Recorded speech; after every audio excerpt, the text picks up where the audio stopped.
Good morning students, again welcome to Dronacharya Academy. पिछला class में हमने देखा था कि सेंट्रल बैंक का मीनिंग क्या होता है, तो हमने अच्छी ढंग से उसकी पढ़ाई कर ली। लेकिन आज हम लोग नया चीज देखेंगे कि फंक्शन क्या होता है, फंक्शंस ऑफ सेंट्रल बैंक। आज हम लोग का नया टॉपिक है फंक्शन ऑफ सेंट्रल बैंक। आखिर सेंट्रल बैंक क्या क्या कार्य करती है, आज हम लोग इस टॉपिक। पहला फंक्शन होता है मोनोपोली ऑफ नोट इशू, मतलब लिख लीजिए मोनोपोली ऑफ नोट इशू। मतलब क्या हुआ, इसका मीनिंग क्या हुआ, मोनोपोली ऑफ नोट इशू मतलब बैंक हमारे देश में बहुत सारे बैंक्स हैं, लेकिन सारे बैंक को कोई अधिकार नहीं मिलता है कि वो पैसे नोट को क्या करे, इशू करे, नोट को अदर बैंक में क्या करे, सप्लाई करे। तो सिर्फ एक ही बैंक है, वो बैंक है मेरा सेंट्रल बैंक ऑफ इंडिया, जो कि जिसको क्या मिलता है, अधिकार मिला है कि वो क्या करेगा, नोट को इशू करेगा। मोनोपोली आप लोग इकोनॉमिक्स में पढ़े होंगे, मोनोपोली, परफेक्ट कंपटीशन, ओलिगोपोली, तो ये सारा चीज, तो मोनोपोली क्या कहलाता है कि जो मार्केट में एक ऐसा संस्था हो, एक ऐसी दुकान हो जो सिर्फ वो मार्केट में वही सामान को बेच रही हो, उसी को मोनोपोली कहते हैं। तो हमारा यहाँ पर पैसों को इशू करने के लिए एक ही संस्था है, एक ही बैंक है जिसका नाम सेंट्रल बैंक है। बैंक तो बहुत सारे हैं, SBI है, ICICI है, उसके बाद बैंक ऑफ इंडिया है, फिर HDFC है। लेकिन क्या ये सारे बैंक को कोई अधिकार है कि नोट इशू करेगा? नहीं, ये सारे बैंकों को अधिकार नहीं है। सिर्फ एक bank, that is the central bank of India, is have the right to issue the notes. तो ये मेरा पहला था। अब हम दूसरा देखेंगे। दूसरा क्या होता है, तो दूसरा होता है custodian of cash reserves of scheduled bank. मतलब अब उसका मतलब समझते हैं क्या होता है। दूसरा, custodians of cash reserve for scheduled bank. अब ये क्या होता है, अब इसका मतलब क्या होता है, तो बात समझिएगा एक टॉपिक से कि इंग्लैंड में क्या हुआ, स्टार्ट हुआ ये चीज इंग्लैंड में क्या हुआ आखिर ऐसा, तो इंग्लैंड में एक ही बैंक उस वक्त खुला, सेंट्रल बैंक। क्या खुला? Central bank. वहां का सेंट्रल बैंक के नाम से एक बैंक खुला। उसके बाद क्या हुआ, सेंट्रल बैंक ऑफ इंग्लैंड। और फिर क्या हुआ कि वहां पे बहुत सारे व्यापारी क्या करने लगे, अपने पैसों को इस बैंक में जमा करने लगे।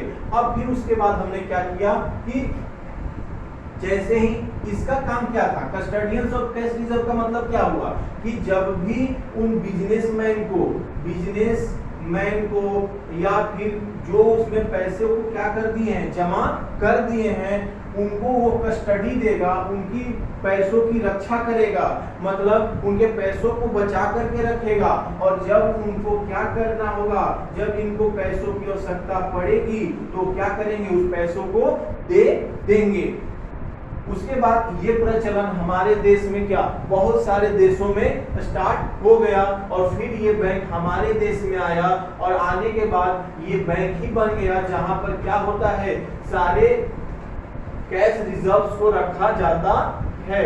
सेंट्रल बैंक में ही कैश रिजर्व को रखा जाता है, जहां पर बहुत सारे बैंक क्या करती है, अपने पैसों को रखती है, ताकि क्या करे, जब उसको आवश्यकता पड़े उस पैसों को, जब पैसे की आवश्यकता पड़ जाए उस बैंक को, क्या होता है कभी कभी कि कोई लोन लेने जाए बैंक में और उस वक्त बैंक में उतना पैसा अवेलेबल ना हो, तो बैंक क्या करेगी, सेंट्रल बैंक या अपने निजी बैंकों के पास जाएगी और उसके पास क्या करेगी, बोलेगी कि हमको पैसों की आवश्यकता है, तो उसी कैश रिजर्व में से वो बैंक क्या करेगी, उनको पैसा देगी। तो ये हुआ custodian of cash for scheduled lender of last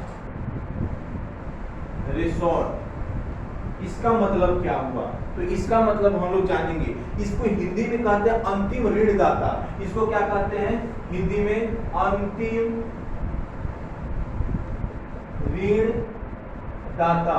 अब इसका मतलब क्या होता है? अंतिम ऋणदाता का मतलब क्या होता है? तो बोलता है कि व्यापारिक बैंकों के ग्राहकों द्वारा अधिक मात्रा में उधार मांगने पर केंद्रीय बैंक से सहायता प्राप्त की जाती है और बस इसी प्रकार वह अंतिम ऋणदाता के रूप में काम करती है। मतलब क्या होता है? जब व्यापारिक बैंक, जो भी बैंक है, वो क्या करती है? ग्राहकों के लिए अगर ग्राहकों को उस बैंक से क्या करना पड़े?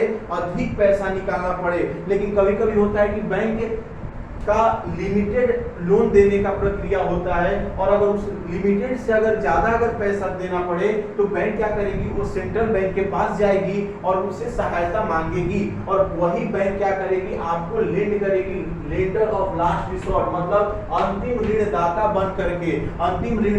बन करके वो क्या करेगी? आपके खाते में या उस बैंक को उतना पैसा देगी और अपने ग्राहक को, उसके ग्राहक को क्या करेगी? संतुष्ट करेगी पैसे दे करके।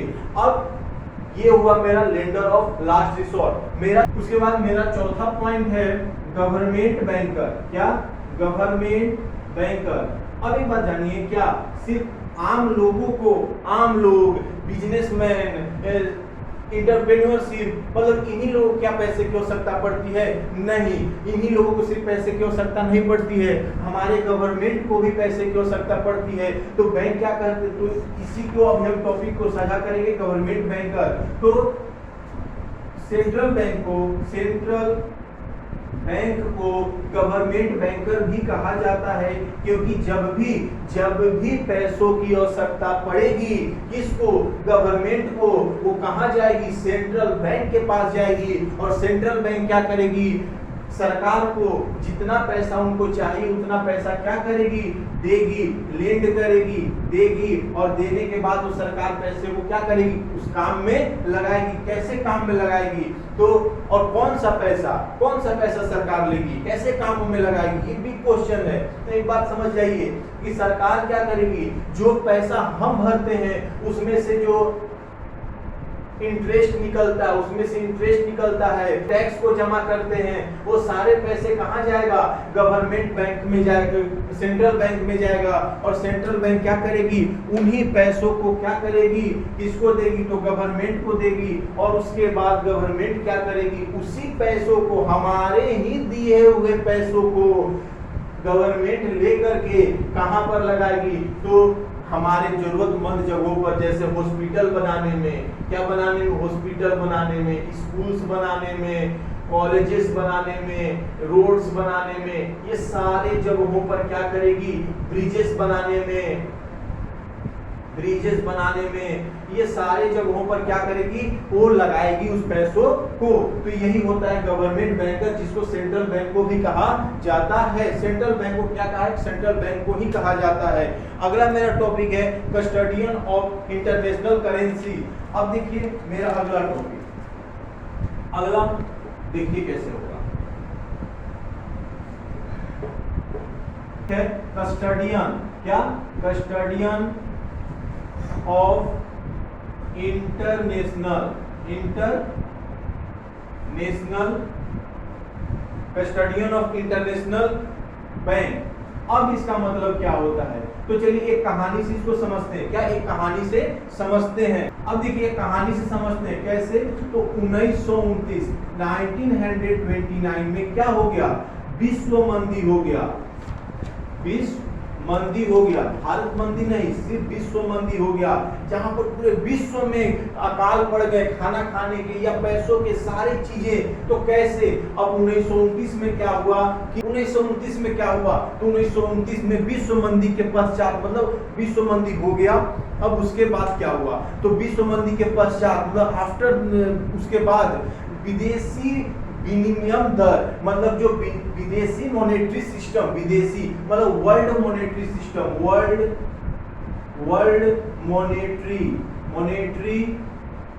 सिस्टम।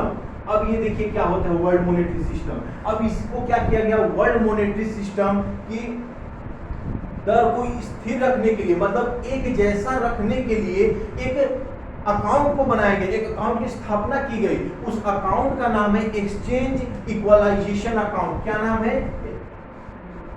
एक्सचेंज, क्या नाम है, लिख लीजिए इसको। क्या अकाउंट बनाया गया? Exchange equalisation account. इस अकाउंट की क्या हुई? इस अकाउंट की स्थापना हुई किसके बाद? तो 1929 जब विश्व मंदी खत्म हुआ तो इस अकाउंट की स्थापना की गई। अब ये अकाउंट क्यों बना, अब ये अकाउंट किस लिए बनाई गई? तो अब समझिए, ये अकाउंट तो तैयार हो गया, अब इसको देखेगा कौन? इसको अपने अंडर में किसके अंडर में जाएगा? स्टेट गवर्नमेंट के अंडर में जाएगा या सेंट्रल बैंक के अंडर में जाएगा? तो इन्होंने तय क्या किया कि भैया हम इसको सेंट्रल बैंक के अंदर में डाल दें, सेंट्रल गवर्नमेंट के अंदर में डाल देंगे। सेंट्रल गवर्नमेंट मतलब कि जो हमारी केंद्र की सरकार होती है वो इस चीज को देखेगी, और इसी के अंडर में क्या होने लगा? एक्सचेंज इक्वलाइजेशन अकाउंट का काम चलने लगा। अब क्या हुआ? इस प्रकार केंद्रीय बैंक देश के विदेशी विनिमय कोषों, मतलब वर्ल्ड मॉनेटरी सिस्टम को क्या किया? संरक्षण देने का काम करने लगा। मतलब कि जैसे मान लीजिए अमेरिका का डॉलर, ये सारे अमेरिका से जो पैसे आते थे वो कहां पर रखाने लगा? तो सेंट्रल बैंक, सेंट्रल गवर्नमेंट के अंदर में, सेंट्रल बैंक में रखाने लगा। अब इससे सरकार को क्या, अब ये सरकार इससे क्या करती थी? तो एक बात जानिए, जैसे हमारे विदेशों में एम्बेसडर हैं, क्या है? विदेशों में एम्बेसडर हैं, उनको सेंट्रल बैंक पैसे देने का काम करती थी। वही सेंट्रल बैंक, स्टेट बैंक नहीं देती है, आईसीआईसीआई बैंक नहीं देगी, बैंक ऑफ इंडिया नहीं देगी, तो देगा कौन? तो सेंट्रल बैंक, जो हमारे विदेशों में एम्बेसडर बैठे हुए हैं उनको पैसे देने का काम सेंट्रल बैंक करेगी। तो ये बात हमेशा याद रखिएगा। जो हमारे दूतावास, जो दूत बैठे हुए हैं, जैसे एम्बेसी जिसको कहते हैं, इंडियन एम्बेसी, आप लोग नाम सुने होंगे, इंडियन एम्बेसी। अब ये क्या होता है इंडियन एम्बेसी? मतलब यहाँ पर ये हमारे क्या आईएफएस रहते हैं, आप सुने होंगे आईएफएस का नाम, इंडियन फॉरेन सर्विस, जो यूपीएससी में चुन करके जाते हैं यहाँ से। तो इनको पैसे देने का काम, इनको पैसे देने का काम हमारा सेंट्रल बैंक करती है। और हमारा आज का आखिरी फंक्शन क्या है?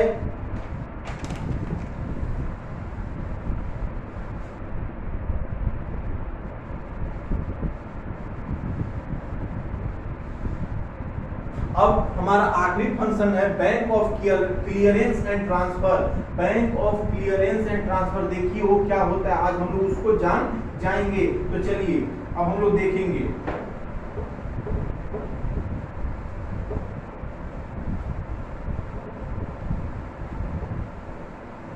ट्रांसफर, बैंक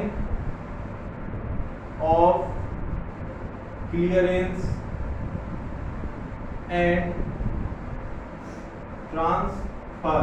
अब देखिए ये क्या होता है क्लियरेंस एंड ट्रांसफर। तो हमने जब आपको मीनिंग पिछला वीडियो में समझाया था, पिछला वीडियो में जब हम बात कर रहे थे, तो जब हम मीनिंग समझाए थे तो वहां पर हम एक बात बताए थे आपको कि कुछ ऐसी बैंकें हैं जहां पर क्या होता है कि वो अपना हर बैंक कुछ मुद्रा को, कुछ धन को क्या करता है, सेंट्रल बैंक में क्या कर देता है, जाकर के जमा कर देता है, रख देता है। तो वही अब देखिए क्या करता है, छोटा छोटा बैंक क्या करेगा, जाकर के अपने पैसों को सेंट्रल बैंक में रख देगा।